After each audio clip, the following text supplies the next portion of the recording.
finished distilling the known hexane and found out that its boiling temperature in our apparatus was 66 degrees. And I had said in that video that I thought I remembered the boiling point of hexane being 68.7 degrees Celsius. So make sure you include your units, because if I told you something boiled at 68 degrees, you might assume Fahrenheit, but 68.7 degrees Celsius is our boiling point. According to the literature, that's atmospheric pressure. We're obviously at a little lower pressure than that, so we distilled at 66 degrees. So that was our sort of reference as to how far off our observed boiling points would be from the real boiling points, and is this working approximately the way it should, which it looked good. So I set up the apparatus again the exact way it was before. I put in an unknown, something we did not know its boiling temperature from, and just about 2 minutes ago it got super exciting because this started to boil. The temperature on the thermometer shot up really quickly from 30 degrees over the course of a minute. As the liquid started to condense on the thermometer, you get to see that big temperature increase. And now the temperature is up to about 76 degrees.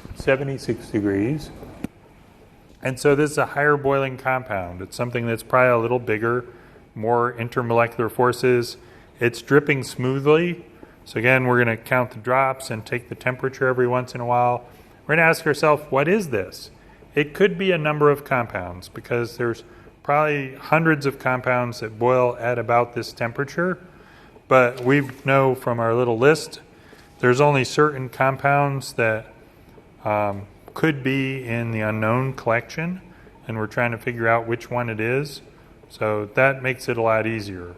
If there are a couple of compounds that boiled at the same temperature, we'd need some other test to differentiate them. Sometimes the smell gives them away, if you are familiar with the smells of the chemicals. Sometimes you do chemical tests. Is it flammable? Does it react with a certain reagent? So watching this dripping away, and we're confirming the temperature. Yep, it's still at 76 degrees. So again, the phase change happens at a constant temperature. If this is a pure material and it's boiling and condensing smoothly, the temperature should not change. So let's look at the possibilities. Dichloromethane boils at 40 degrees Celsius. We're way above that. And again, we're not going to expect an exact match, because when ours boiled at 66, the real boiling point was 68.7. So if this is boiling at 76, we're going to expect about 78, right, degrees to be our boiling temperature. Acetone, 56.5 degrees Celsius. That's not it. Hexane, 68.7. Again, now we'd expect that to boil at 66, just like we saw about an hour ago. N-butyl chloride, 78.6. I think that's our winner. So I'm going to tentatively identify this based on this little list of those four compounds.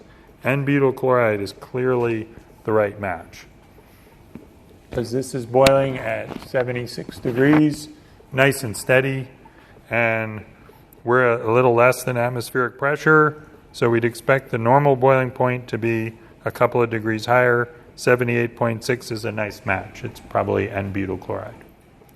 So one of the things I was thinking as we were setting up for this is, normally when I'm teaching, I sit in the front and just troubleshoot and help students out, and I'm always jealous that students get to do all the work and get to watch things boil and record the temperatures and collect the materials and do all the exciting stuff while I'm just a spectator. And now I feel sort of sad for you guys that you're the spectators and I'm getting to do all the interesting stuff. But that's the way it is. Hopefully at some point in your career you'll get to do a distillation like this and purify and identify some materials. It's a great skill for organic chemists to have.